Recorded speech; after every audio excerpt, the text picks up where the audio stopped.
नमस्कार, मैं श्री रुद्र स्वरूप सेवा संस्था के तरफ से और राम कुमार पाल चौसठ फाउंडेशन के तरफ से आपका राष्ट्रीय बाल सनातनी वक्ता माधव पांडे। आज का विषय है आत्मा क्या है। श्रीमद् भगवद गीता के 2 अध्याय के 23वां श्लोक में भगवान श्री कृष्ण ने अर्जुन से कहा है कि हे अर्जुन, आत्मा का कभी नाश नहीं हो सकता, क्योंकि आत्मा अजर, अमर और अविनाशी है, जिसे न शस्त्र काट सकते हैं, न आग उसे जला सकती है, न पानी उसे भिगो सकता है और न ही हवा को बुझा सकती है।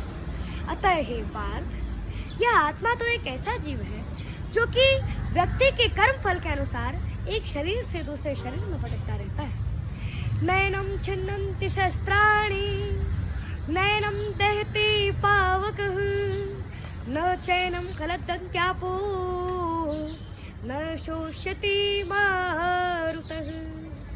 अर्थात आत्मा को न शस्त्र काट सकते हैं, न आग उसे जला सकती है, न पानी उसे भिगो सकता है और न ही हवा उसे सुखा सकती है।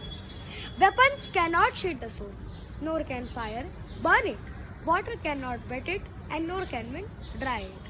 सनातनी धर्म में शास्त्र यह कहते हैं कि आत्मा एक शरीर को धारण करती है और फिर जन्म मरण का चक्र अनवरत ही चलता रहता है। अतः हे पार्थ, एक डरा हुआ कायर व्यक्ति अपने जीवन में सैकड़ों बार मरता है, जबकि एक निडर या धीर पुरुष व्यक्ति अपने जीवन में मृत्यु के रहस्य को जानने वाला केवल एक बार ही अपनी मृत्यु का आलिंगन करता है। जैसे कि भूतपूर्व प्रधानमंत्री श्री अटल बिहारी वाजपेयी जी ने अपनी काव्य संग्रह मेरी 51 कविताओं में यह स्पष्ट रूप से लिखा है कि हे ईश्वर, मुझे इतनी शक्ति देना कि मैं अंतिम दस्तक पर मैं स्वयं उठकर कपाट खोलूं और अपने मृत्यु का आलिंगन करूं। योग योगेश्वर भगवान श्री कृष्ण ने गीता का ज्ञान देते हुए मृत्यु को परिधान परिवर्तन की संज्ञा दी है। जैसे कि हम प्रतिदिन स्नान करके नए वस्त्र पहनकर प्रसन्न होते हैं, वैसे ही इस जीवात्मा के पूर्व कर्मों के आधार पर मिलने वाले नए शरीर व साधन की प्राप्ति के लिए हमें शोक नहीं करना चाहिए, अपितु नए साधन की प्राप्ति के लिए हमें प्रसन्न होना चाहिए। भगवान श्री कृष्ण ने मृत्यु से ऊपर उठने की प्रेरणा दी है, जैसा कि अथर्ववेद में ताम मृत्युम दयता मां प्रमिष्ठा, मतलब कि मृत्यु तेरी रक्षा करे और तू समय से पहले न मरे। और फिर उत्तवा मृत्योर पीपरम कहकर भगवान ने यह संदेश दिया है कि हे जीवात्मा, मैं तुझे मृत्यु से ऊपर उठाता हूँ। मृत्योर मां पुरुषो दे, अर्थात हे मृत्यु, तू पुरुष को समय से पहले मत मार। गीता में भगवान श्री कृष्ण ने अर्जुन से कहा है कि हे पार्थ, देहधारी के इस मनुष्य के शरीर में जैसे बालपन, जवानी और वृद्धावस्था की प्राप्ति होती है, वैसे ही देहांतर की भी प्राप्ति होती है। अतः हे पार्थ, धीर पुरुष इसमें कभी मोहित नहीं होता। देहिनोऽस्मिन् यथा देहे कौमारं यवनं जरा, तथा देहांतर प्राप्त धीरस्तत्र न मोयति। देह का अर्थ है यह शरीर और देही का अर्थ है जो शरीर के भीतर रहता, यानी आत्मा।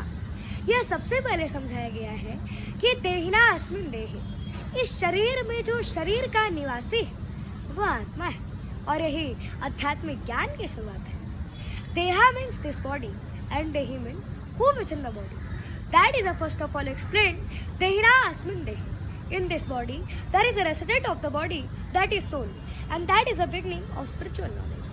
फिर भगवान श्री कृष्ण अर्जुन से कहते हैं कि हे पार्थ, वाशांश जीर्णा नियथा विहाय नवाणि गृह्णा तेन रूपराणि तथा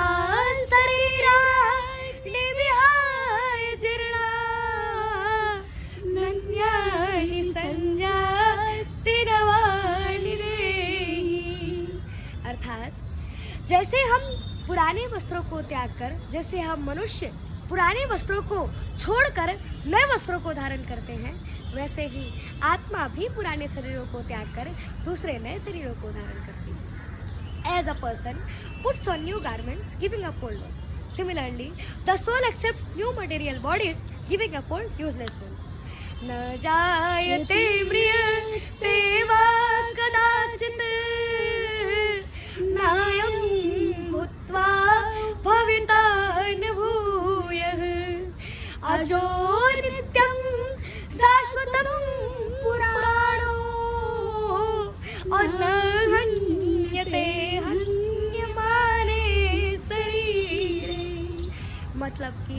यह आत्मा किसी काल में न जन्म लेता है और ना ही मरता है और ना ही फिर अभाव रूप होने वाला है। मतलब कि आत्मा एक अजन्मा, नित्य, शाश्वत और पुरातन है। मतलब कि शरीर के नाश होने पर भी इसका नाश नहीं होता। Never is it born and never does it die, nor is it that having come to exist, it will again cease to be. This one is birthless, eternal, undying, ancient. It is not killed when the body is killed. और जिस प्रकार से श्रीमद् भागवत के श्रवण मात्र से ही राजा परीक्षित को मोक्ष की प्राप्ति हुई थी, उसी प्रकार से हम मनुष्यों और जीवात्माओं को भी श्रीमद् भागवत के श्रवण मात्र से ही मोक्ष की प्राप्ति होती है। जय जय श्री कृष्णा।